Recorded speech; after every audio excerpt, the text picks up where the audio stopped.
Mexico शहर के दक्षिण में जोचिमिको की नहरों के बीचों बीच एक छोटा सा द्वीप मौजूद है। यहाँ की तस्वीरें एक प्रकार के दर्द को दर्शाती हैं। यहाँ जिस तरफ भी देखें वहीं डरावनी गुड़िया दिखाई देती हैं। यूं तो ये खिलौने छोटे बच्चों को बहुत भाते हैं, लेकिन यहाँ मौजूद खिलौनों की तस्वीरें बच्चों को डरा के रख देती हैं। इनकी तस्वीरें मात्र देखने से बच्चे तो बच्चे बड़े भी डर जाते हैं। कॉन्ज्यूरिंग फिल्म में एक एनाबेल डॉल को जिसने भी देखा वह कांप गया। बात तो सही है। लेकिन इस द्वीप पर मौजूद इतनी सारी डरावनी गुड़ियों की तस्वीरें देख ली जाएं तो आप सोच सकते हैं कि आपका क्या हाल होगा।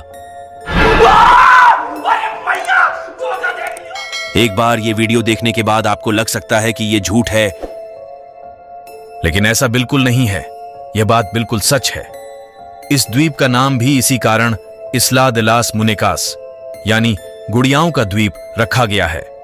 यह द्वीप एक गरीब लड़की की खोई हुई आत्मा को समर्पित है। यूं तो इस इलाके के आसपास हजारों लोग रहते हैं, लेकिन यह द्वीप हजारों गुड़िया का घर माना जाता है। उनके कटे हुए अंग, क्षीण सिर और खाली आंखें पेड़ों को सजाते हैं। दिन के समय तो इन गुड़ियों को देखकर ऐसा प्रतीत होता है जैसे यह कोई धमकी दे रही हो, लेकिन रात के अंधेरे में ये काफी परेशान दिखाई देते हैं।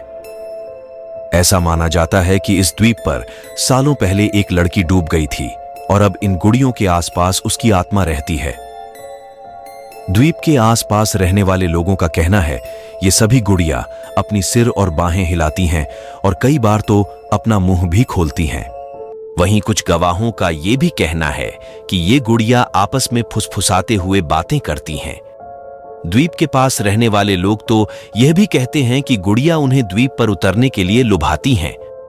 बेशक इस जगह के बारे में ऐसा बोलने वाले लोग अतिरंजित लगते हों, लेकिन यह बात सच है कि ये एक डरावना स्थान है जो पर्यटकों को आने के लिए आकर्षित करता है। यहाँ चारों ओर ऐसी डरावनी गुड़िया लटकी हुई हैं, जिनमें से कुछ के सिर पीछे की तरफ मुड़े हुए हैं तो कुछ के केवल सिर लटके हुए हैं। इन गुड़ियों में कोई जली हुई है, कोई टूटी हुई है तो कोई गंदी है। इस जगह पर खाद की एक अजीब सी गंध आती है। ये कभी नीली आंखों से तो कभी भूरी आंखों से तो कभी बिना आंखों के मौजूद लोगों को देखती हैं। यह एक बहुत बड़ा सवाल है कि ये गुड़िया यहां कैसे आईं। वॉशिंगटन पोस्ट में छपी एक खबर के मुताबिक इस द्वीप की देखभाल करने वाले डॉन जुलियन संतना बरेरा ने यहां एक छोटी सी लड़की को डूबते हुए देखा था। इसके बाद उन्होंने उसे बचाने की कोशिश भी की, लेकिन वह उसे बचाने में असफल रहे। यह एक बहुत बड़ा सवाल। इसके कुछ समय बाद उन्होंने वहां एक गुड़िया को नहरों के पास तैरते हुए देखा। सबसे अजीब बात तो यह थी कि वह गुड़िया उसी लड़की से संबंधित थी जिसकी डूबने से मौत हुई थी।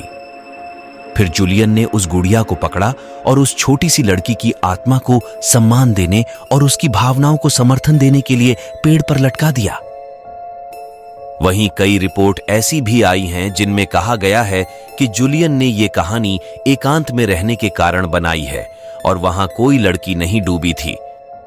अगर इस बात पर विश्वास कर लिया जाए कि जुलियन ने यह झूठी कहानी बनाई, तो यह सवाल भी उठना लाजमी है कि फिर इतनी सारी डरावनी गुड़िया यहां कैसे आई हैं। जुलियन के मुताबिक वह उस लड़की आत्मा से डरने लगा था, तो उसने उसकी आत्मा को खुश करने के लिए विभिन्न प्रकार की गुड़िया पेड़ों पर टांगना शुरू कर दिया। यहां के स्थानीय लोगों का कहना है कि 2001 में जुलियन की मौत के बाद ये जगह पर्यटकों के लिए आकर्षण का केंद्र बन चुकी है। अब यहां बहुत से पर्यटक आते हैं और वह अपने साथ कई प्रकार की गुड़िया लाते हैं। जुलियन की मौत के बाद ये द्वीप बहुत मशहूर भी हो गया। इसकी कहानी को कई अखबारों और टीवी शो में जगह मिली। हालांकि जुलियन का किया हुआ यह कार्य काफी प्रशंसनीय प्रतीत होता है, लेकिन इसका अंत काफी डरावना लगता है।